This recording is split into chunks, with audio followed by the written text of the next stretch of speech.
Bonjour, c'est Dominique.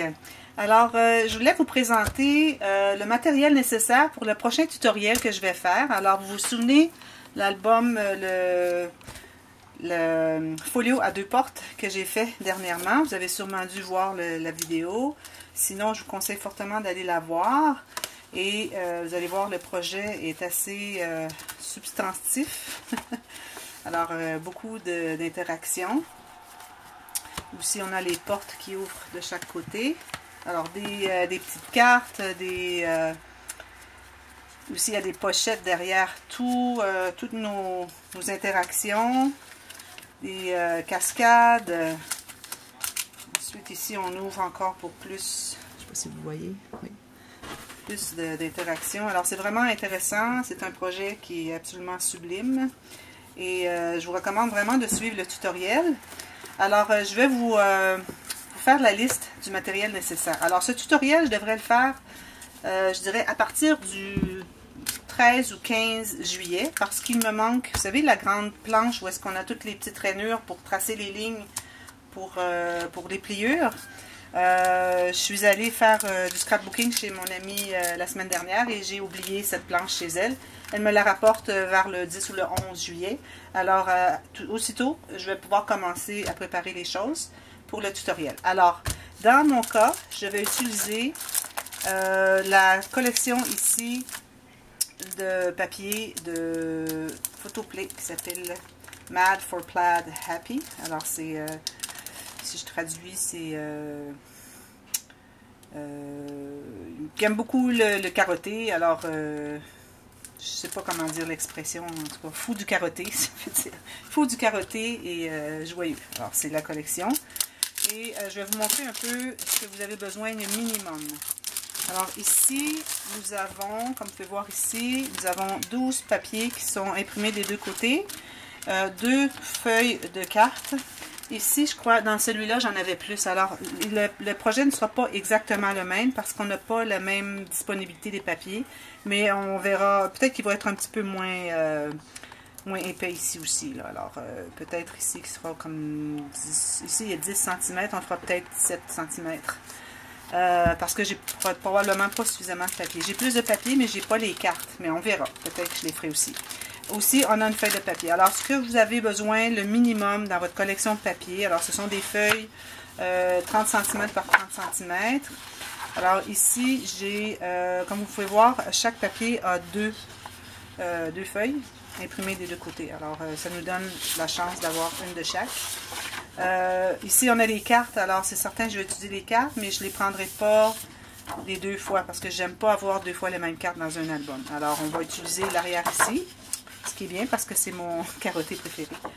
Alors, vous voyez, on a besoin de 12 feuilles qui sont 30 cm par 30 cm. Alors, ça, c'est ce qu'on a de l'autre côté.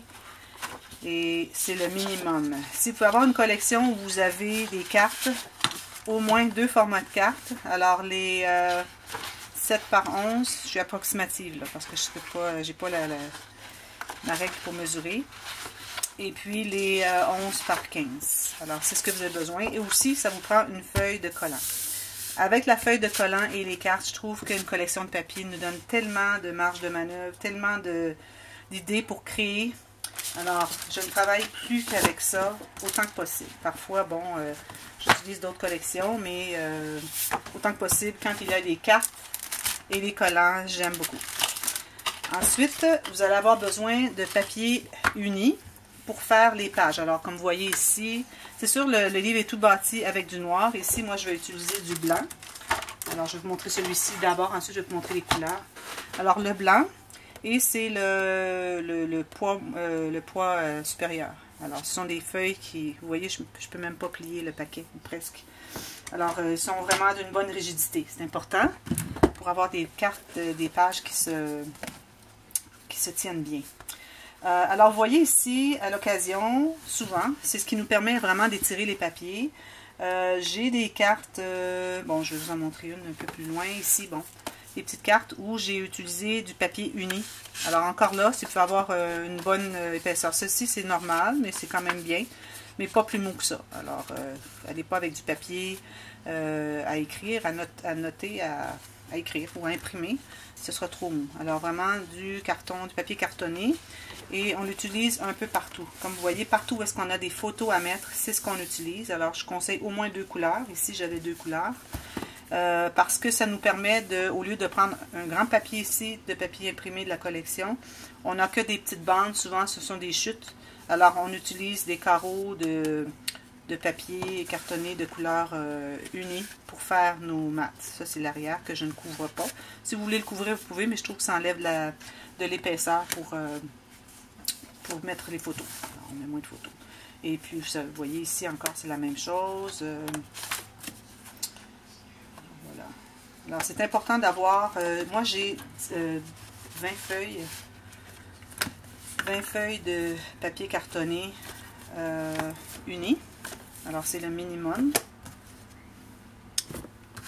Alors 2 couleurs minimum. Ici j'ai 10 feuilles. Alors 10 feuilles c'est suffisant.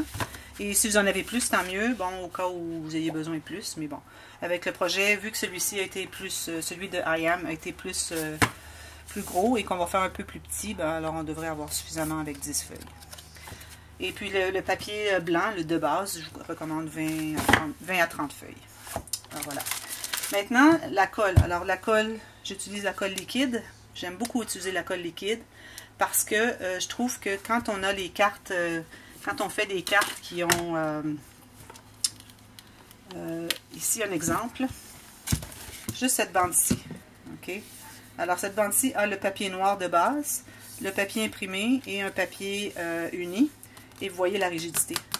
Alors si on utilisait le collant deux faces, on se trouverait à avoir quelque chose de plus mou. Parce qu'une fois que la colle a séché à l'intérieur, ça devient une couche rigide, très rigide. Et puis tout ce qu'on fait est très rigide. Alors je recommande fortement d'utiliser la colle liquide, c'est ce que je vais faire. Celle-ci, on va peut-être l'utiliser, parfois on peut avoir besoin pour des petits, pour les aimants.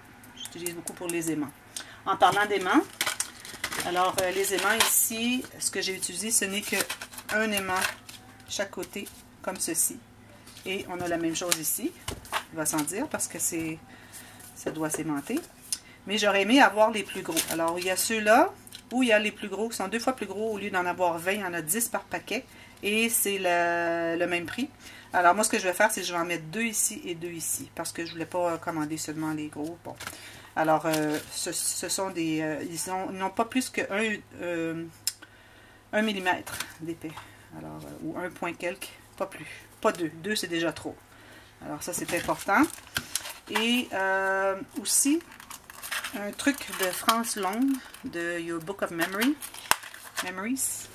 Alors, vous voyez, ce sont des anneaux métalliques pour de la quincaillerie. Et ils peuvent aimanter. Mais ils ne sont pas aussi solides que 2 aimants parce que celui-ci n'est pas aimanté.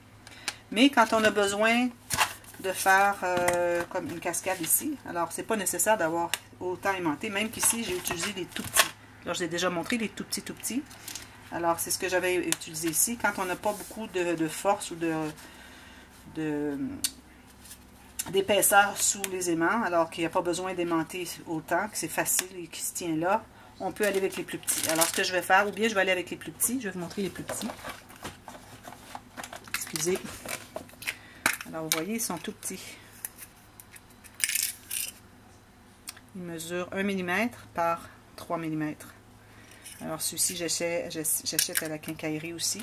Alors, j'ai utilisé ici, je pourrais utiliser un aimant et un... Dites-moi comment on appelle ces anneaux. C'est juste un anneau métallique de quincaillerie. Alors, j'aurais pu faire ça aussi. Mais quand c'est vraiment léger, qu'il n'y a pas vraiment de résistance, ici, j'utilise un velcro. Mais quand il n'y a pas beaucoup de résistance, j'utilise ceci. Alors, voilà. Ça pour les aimants et les anneaux métalliques. Ensuite, bon. Alors, un ciseau pour le papier. Un ciseau pour le tissu. Ici, j'ai un ciseau. Si vous avez des ciseaux spéciaux, ici, j'ai un ciseau à bordure avec une petite frange, comme ça. Ça peut faire de l'intérêt un peu sur les bordures. Bon, alors c'est bien d'en avoir un. Ensuite, un punch ici. Alors le punch de 1,5 mm, il est tout petit. Alors ça va être utile pour quand on fait l'enveloppe ici. Alors ici, vous voyez la petite brade ici que j'ai utilisée, qui sert à attacher le tout. Alors pour percer le trou, j'ai utilisé ceci. Ou vous pouvez utiliser un petit outil pour percer comme celui-ci, une genre d'aiguille. Bon, ça peut aller aussi. Alors j'ai ça. Alors des punch en rond ici, punch pour faire les petites, si vous avez des punch pour les tables, pour les onglets, c'est bien. Moi j'ai utilisé celui-ci, j'ai plié en deux, je vais vous montrer la technique, parce que les punch pour les tables sont très chers, et d'ailleurs je ne le trouve pas. Je le cherche en magasin, je ne le trouve pas. Alors deux grandeurs de cercle. Aussi j'ai un pour les coins, parce que j'ai des coins ici. Alors lui, il est le petit, mais si vous avez le grand, c'est bien aussi. Alors, je l'utilise aussi pour toutes les cartes, j'arrondis tout. Alors, si vous avez le plus grand ou le moyen, celui-ci, c'est le petit. Alors, le moyen et le grand, c'est bon. Ensuite, un crayon de plomb, une efface. Ici, cet outil pour tracer, ça peut être soit celui-ci ou soit ce qu'on appelle le bone folder en anglais, qui vient avec la planche à aligner. Alors, si vous avez celle-là, ça fait aussi. Alors, c'est pour tracer les lignes de pliure sur la planche. Un X-Acto, alors il n'y a pas besoin d'être si pointu, c'est juste qu'on a besoin de quelque chose de mince pour aller enlever des collants, les aimants, les petits papiers sous les aimants. Bon, alors c'est bon à avoir. Des brad, la couleur qui va être assortie avec votre collection. Des velcro, alors j'ai des petits ronds comme ça, velcro. La planche à couper, ça c'est très très nécessaire, on s'en sert tout le temps. Et pour faire le cartable, pour faire le livre, alors vous voyez, c'est du carton de poids moyen. Alors lui, il doit mesurer, je dirais, 1 mm, peut-être 1,5 mm. Allez pas avec le plus gros, c'est trop gros. Et puis les mesures pour l'espace entre les morceaux du livre devront être plus grands. Mais je le dirai si j'y pense, que si vous avez utilisé du carton plus épais, il faut laisser plus d'espace. Alors il faut avoir vraiment 3 épaisseurs du carton entre chaque morceau. Je vais vous l'expliquer à ce moment-là. Ici, je vais peindre une petite clôture parce que ici, dans mon sujet ici, ce sont des petits chiens avec des fleurs. Alors, je vais mettre une petite clôture en avant. Alors, vous pouvez acheter ça. C'est en bois. Vous pouvez acheter ça à votre magasin. Et puis, des enveloppes. Alors, les enveloppes comme ceci. Alors, ça peut être n'importe quelle couleur qui peut être coordonnée avec votre collection de papier. Moi, j'utilise celle-ci parce que je trouve que ça se mêle à tout. Puis, c'est des boîtes de sang que j'utilise. Alors, c'est le A7. Il mesure 13,33 cm par 18,41. Alors, vous allez en avoir besoin peut-être 5 maximum, peut-être 4 même. Ça, c'est pour la cascade qu'on fait ici. Pas la cascade, mais la filière ici. Alors, moi, j'en ai utilisé 1, 2, 3, 4, 5, 6, 7, 8. Les 8, mais j'en fais 2 avec ceci. Alors, c'est 4 enveloppes. Mais il y en a quelques-unes de plus au cas où vous ayez fait des erreurs et puis vous aviez à recommencer. Alors, ayez-en quelques-unes de plus. Et puis, un morceau de tissu. Parce que ici, j'avais utilisé du jute. Mais dans le cas de lui, le jute ne convient pas. Alors, je vais probablement aller avec ce tissu. Le tissu à doudou pour bébé. Ou si je vois... Non, je pense que ça va être bien. J'hésitais entre les deux avec le tissu qui est faux suède. Mais je trouve que ça fait trop sérieux pour, pour le thème de mes papiers. Alors voilà, c'est ça, tout le matériel qu'on a besoin pour faire le projet. Alors soyez prêts, ayez commandé vos choses et puis les tutos vont commencer à apparaître autour du 14 ou 15 juillet. Et puis vous pourrez les suivre un à un. Je n'ai pas encore d'idée combien ça va être, mais ça va être au moins 10 tutos, peut-être 15, peut-être 18, je ne peux pas le dire. Dépendamment combien de travail je peux faire. Parce que j'ai ma petite disquette, ma petite chip que je mets dans ma caméra me permet seulement environ 27 minutes de vidéo. Alors, je prépare tous mes papiers avant. J'arrive, je vous montre comment faire. Et quand il arrive le temps pour décorer, je le fais après et je le montre dans la vidéo qui suit avec mes papiers préparés et on fait la deuxième partie, etc., etc. C'est comme ça qu'on va travailler. Alors, à la prochaine et amusez-vous bien à ramasser tout votre matériel. Et puis, on se revoit bientôt. Merci. Bye bye.